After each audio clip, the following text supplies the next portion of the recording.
Почему вдруг в Грузии, которая вдруг была так европейски ориентирована, да, и вот этот закон вдруг оказался в разработке парламента, и парламент так быстренько его в первом чтении принял. Но мы должны всегда учитывать, что ситуация очень динамично меняется.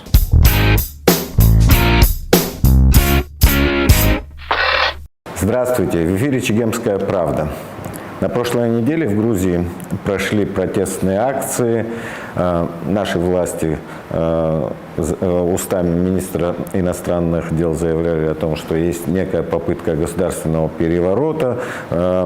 И, кроме того, наши власти, в общем-то, объявили боеготовность особую, да, в силу того, что существует угроза возобновления новой войны спустя там, почти 30 лет. Да. И сегодня мы будем говорить не только об этом, мы вообще будем не только о тех протестных акциях, которые происходили в Тбилиси, но и будем говорить и о переговорном процессе, тем более там тоже какие-то новые аспекты стали появляться.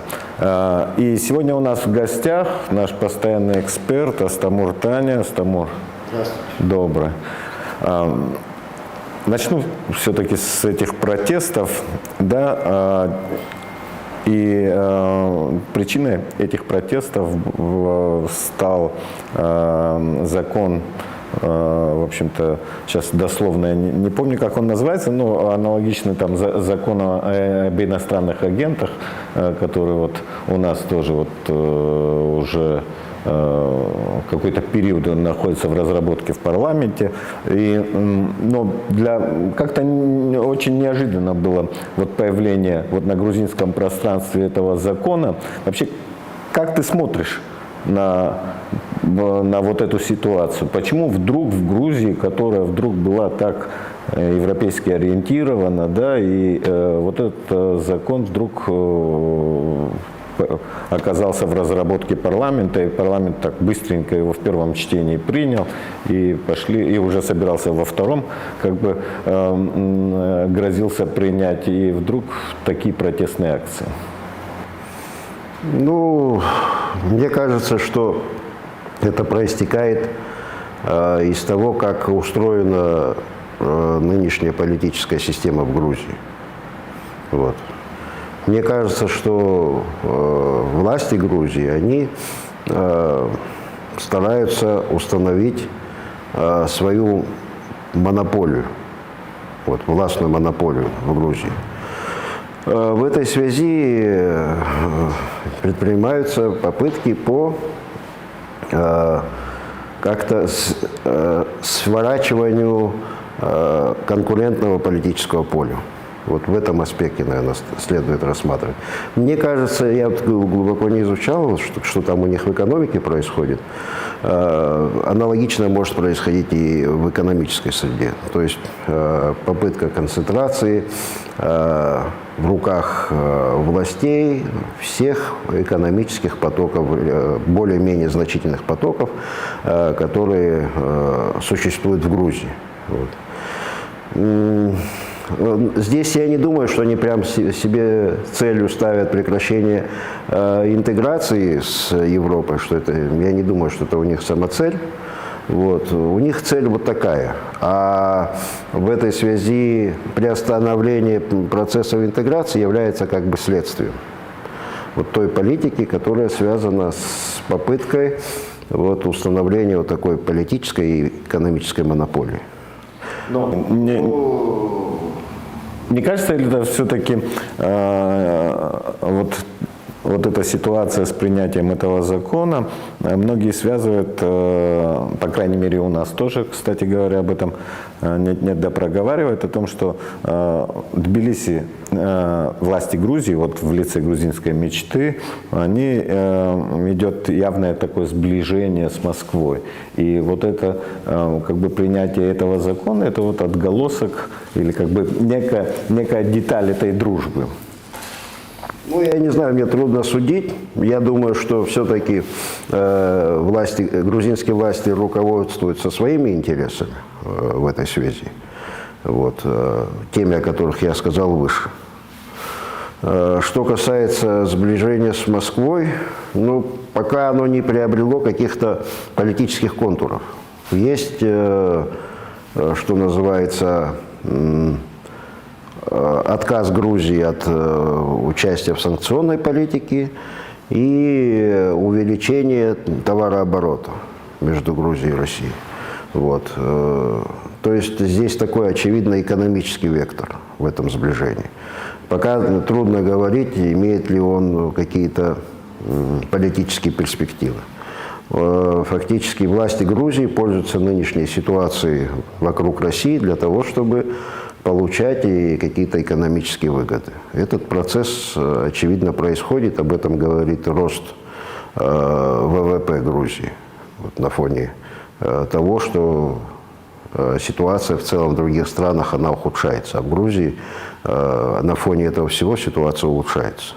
Но в экономике, кстати говоря, вот это все постсоветские республики, с которыми у России нормальные отношения, они, кстати говоря, у них резко в рост ушли всякие показатели экономического характера.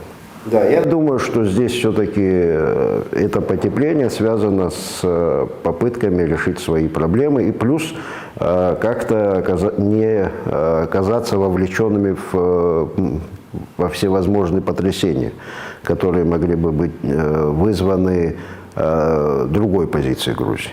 Вот. Так что здесь комплекс, наверное, причин. Ну, вот, довольно часто и сами представители грузинской власти заявляют о том, что их периодически склоняют к тому, чтобы открыть второй фронт, то есть развязать войну, там, военные действия в Абхазии, в Южной Осетии, тем самым как бы ослабить Россию. Насколько вообще, на твой взгляд, вот это имеет какое-то основание? Ну, слушайте, там, где существует неурегулированный конфликт и существуют претензии одной стороны к другой, территориальной или в целом есть стремление поглощения другой стороны, всегда есть опасность возобновления военных действий. Это безусловно, нет. Мы приближаемся в этой связи. Ну, я думаю, то, о чем ты сказал, если происходит, допустим, какое-то сближение между Россией и Москвой экономическое, это фактор того, что это снижает вероятность конфликта. Насколько длительным этот будет фактор, пока не ясно, потому что мне кажется, что грузинская мечта, она вступила в полосу глубокого кризиса. И мне кажется, что в Грузии могла вот на фоне этих событий произойти смена власти, если бы оппоненты грузинской мечты имели бы какой-то единый политический центр, какой-то набор лидеров, какую-то общую политическую платформу, я думаю, они бы пошли дальше. Потому что тут ситуация таким образом, она складывалась в пользу протестующих. Вот, поэтому, но это же нам показало, что главные идеологические оппоненты грузинской мечты в лице грузинского национального движения, они не пользуются поддержкой, широкой поддержкой в обществе. То есть общество не готово поменять грузинскую мечту на грузинское национальное движение. Вот, поэтому мне кажется, что в ближайшее время в Грузии пойдет процесс формирования какой-то третьей силы. Вот. Не исключено, что в этом процессе, кстати, отчасти будут участвовать какие-то крылья из грузинской мечты, потому что ее бывшие соратники по приходу к власти они уже в оппозиции. Вот. Так что я думаю, что Грузия вступает в процесс активного внутриполитического строительства. Вот. Какая идеология будет в этой связи наиболее популярна, пока трудно судить. Да. Ну, ты знаешь, вот разговор о третьей силе в грузинской среде тоже достаточно долгий идет.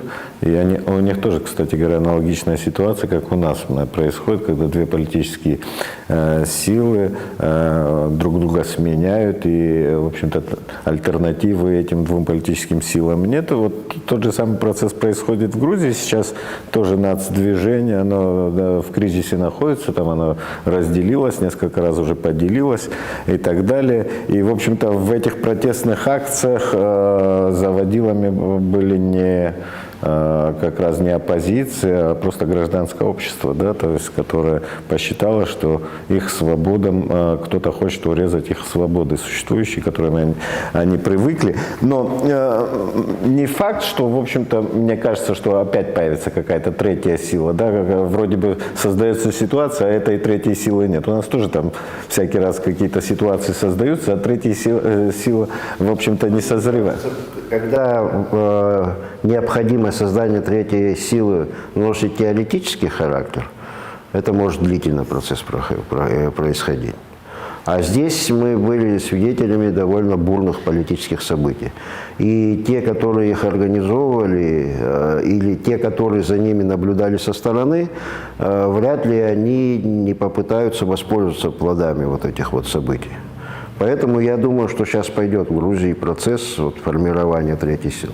Вот что касается этих протестных акций, нас, конечно, больше всего беспокоила эта ситуация. Это активно как бы использовалось. Там какой-то молодой человек на этом митинге, он там как бы выступая, там призывал Сухуми, Сухуми, Сухуми, то есть как бы давая понять, что вот надо теперь идти на Сухуми. Не знаю, что в этом нового. Да, да, но с другой стороны, как бы я вот отслеживаю периодически это все, что там происходит в Грузии, что говорят разные политические силы, но вот, по крайней мере, вот в нынешних обстоятельствах, даже в нынешних обстоятельствах, когда там украинские власти там призывают, там, украинские политики, да, часто призывают Грузию там открыть второй фронт и так далее, то есть, но вот каких-то сил, которые бы выступали бы за развязывание там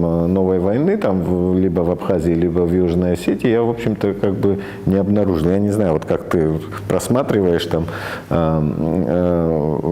как-то мониторишь эту ситуацию или нет, но у меня такое ощущение, что нет. То есть в том же нацдвижении, которое раньше было крайне агрессивно там и так далее, там развязало войну в Южной Осетии и так далее, но сейчас, мне кажется, все, наверное, понимают, что ситуация, как бы даже не хотелось, но ситуация как бы для Грузии проигрышная. В любом случае, там начало какой-то новой конфронтации с Абхазией вряд ли каких-то дивидендов им принесет, кроме проблем. Ну, что касается выкриков, я не вижу здесь особо нового. Всегда, когда проходят митинги, кто-то да что-то да будет кричать. Тем более, что абхазская тематика, она уже много лет, она в пропагандистском тренде находится. Вот, так что здесь я не придаю значения этим выкрикам. А что если говорить о реальной ситуации, ну, логически да, я с тобой согласен. Я не думаю, что вот в ближайшей перспективе существует такая угроза. Но мы должны всегда учитывать, что ситуация очень динамично меняется. Вот на Карабах очень быстро поменялась ситуация. Вот. Поэтому общество, которое живет, мы общество, которое живет в состоянии угрозы уже много лет. И для нас не должно быть новостью, что мы должны быть готовы к отражению, купированию этих угроз. Вот, и если это и военные средства, и средства дипломатические, вот, и есть экономические, кстати, средства, то есть ко всему инструментарию, который сделает менее вероятным возобновление военных действий, мы этот инструментарий должны использовать. Здесь это наша рутина. Мы в ней живем уже 30 лет. Но, с другой стороны, наверное, мне кажется, в любом случае мы, конечно же, не хотим никакой войны. В любом случае мы, в принципе, должны всегда быть готовы к худшему сценарию. Тем не менее, переговорный процесс, он как-то застопорился, да, то есть очередной раунд Женевы перенесен, я думаю, там как бы вот, наверное, все-таки весной, надеюсь, состоится, но тем не менее там несколько раундов были перенесены. С другой стороны, такое ощущение, что мы сами вроде бы как бы особо не горим участвовать в этой Женеве, да, то есть как там министр иностранных дел озвучил там идею о том, чтобы там проводить как бы грузино-абхазский переговорный процесс перенести в Минск. В общем-то, ну, сложно. Да, я понимаю, что Минск раньше был центром там, для урегулирования там, армяно-азербайджанского конфликта, да, там Минск был центром для урегулирования там кризиса российско-украинского, да, украинского кризиса, да. Это не очень удачное место. Но с другой стороны, как бы мне кажется, в общем, эта площадка вот в нынешнем контексте,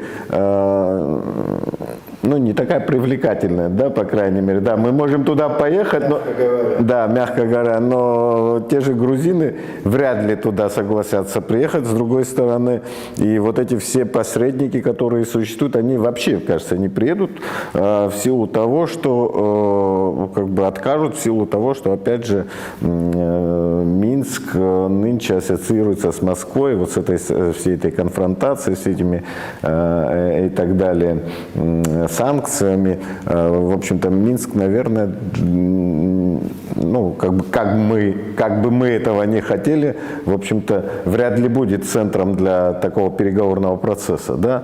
Но возникает вопрос, да, для чего мы это заявляем тогда? Может, чтобы Александру Григорьевичу понравилось?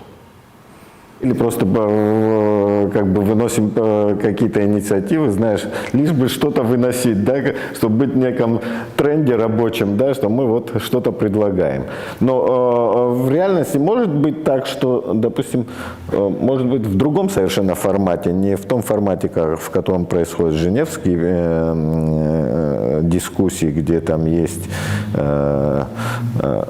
целый ряд участников от ООН, там Евросоюза и так далее. То есть, может, вдруг Минск, используя там более-менее нормальные отношения там, с нынешней властью Грузии там, и Москва, у которой вроде бы более-менее нормальные отношения возникают, вот в такой парадигме. Ты же помнишь, как этот сторож из этого театра 12, который в 12 стульях был, как он формулировал? Он сказал, согласие есть продукт, достигаемый при взаимном непротивлении сторон. Да. А можно, говорит, деньги потом, говорит, можно, говорит, да, но деньги вперед, да.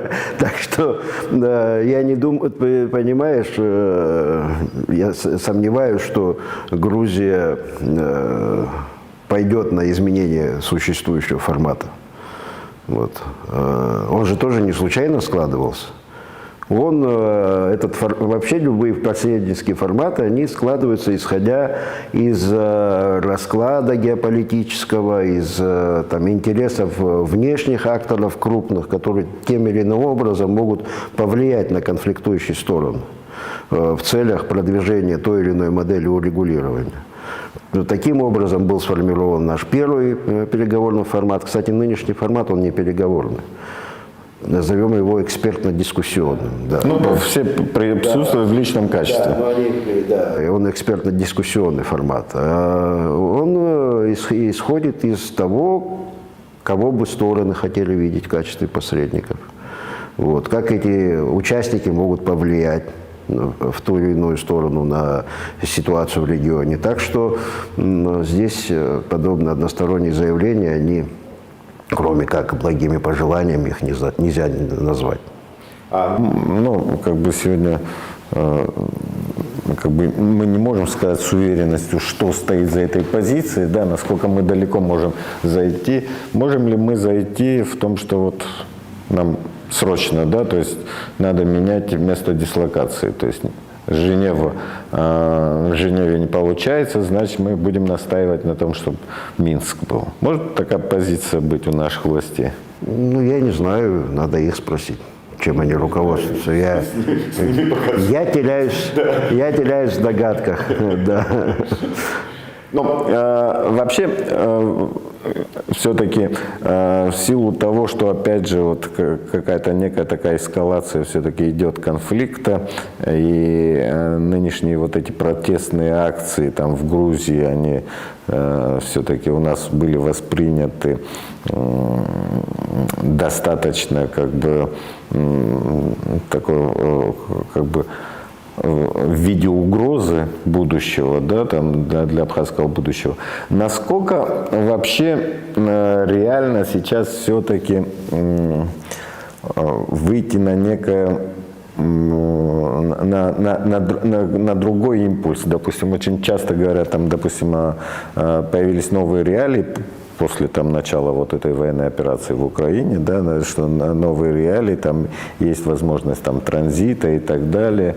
Но я вот сейчас не вижу каких-то таких поползновений, хотя вроде бы и транзит идет, там и Россию через Грузию идет, и через Абхазию идет, но вот как-то замкнуть все это через наше пространство, общее такое пространство, как-то не получается. Насколько возможны вот такого рода переговоры там по экономике, там по каким-то транзитным вещам и так далее, между там хотя бы между, если и не прямые там переговоры между Сухумом и Тбилиси, но хотя бы при посредничестве при посредничестве Москвы. Мне кажется, что когда идет просто обсуждение каких-то возможностей, но не предпринимается никаких шагов, вот, это же мы не в вакууме находимся. Ситуация вокруг нас может 10 раз поменяться, и то, что вчера казалось реалистичным, сегодня вообще совершенно может потерять актуальность. Вот. Что касается, собственно, вопроса транзита, я бы его рассматривал, чем бы он мог быть интересен не только для сторон, или еще, чем он мог бы быть интересен для других внешних акторов, таких как Россия, Турция, международные разные организации, европейские государства. Чем, в принципе, это могло быть интересно? Транзит, он мог бы быть использован как такой фактор стабилизации ситуации в регионе. Вот. Мне кажется, что здесь нашли бы интерес разные акторы. Вот если смотреть на него в этом аспекте, потому что ведь существует не только санкционный товар, есть вполне легальные товары, торговля идет, продолжается. Даже несмотря на то, что идут военные действия между Россией и Украиной идет. Россия осуществляет транзит энергоносителей через Украину, а Украина за это получает плату. Этот процесс же продолжается. Вот. Так что сказать, что в результате этого конфликта полностью идет процесс заморозки, но чтобы полностью все торгово-экономические отношения заморозили, этого же не произошло пока. Вот в этой вилке надо что-то искать. Мне кажется, если рассматривать вот в этом аспекте транзит в качестве фактора стабилизации ситуации в регионе, мне кажется, эта идея может сработать. Потому что все равно, несмотря, если отвлечься даже от этой масштабной пропаганды с разных сторон, там трудно, легко заплутать, конечно. Я думаю, что идет поиск путей разрешения ситуации, как-то урегулирования отношений между вовлеченными всякими игроками в это дело. Ты имеешь в виду по транзиту? Я вообще не вижу в мировой политике. Вот сейчас запланирован визит Си Цзиньпина, например, в Москву. Потом запланированы его контакты с Зеленским. То есть процесс этот, он продолжается. К чему? От нас мы мало чем можем на этот процесс повлиять. Но какие-то идеи, которые будут плодотворны для нашего региона, мы могли бы предложить. Одна из этих идей – это транзит. Вот, как вот способ не только решения каких-то экономических проблем, но и как способ создания основы для долгосрочного сохранения мира в нашем регионе. Мы видим, что на армяно-азербайджанском направлении тоже процесс продолжается. Вот, несмотря на очень сложную историю взаимоотношений между Арменией и Азербайджаном, и Арменией и Турцией, там идет складывание какой-то модели, логистической модели, которая будет выгодна разным игрокам. Вот.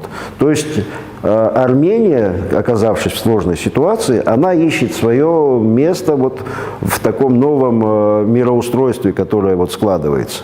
Это ж готовый рецепт на блюдечке никто не принесет. Надо в этом участвовать, убеждать людей, аргументировать.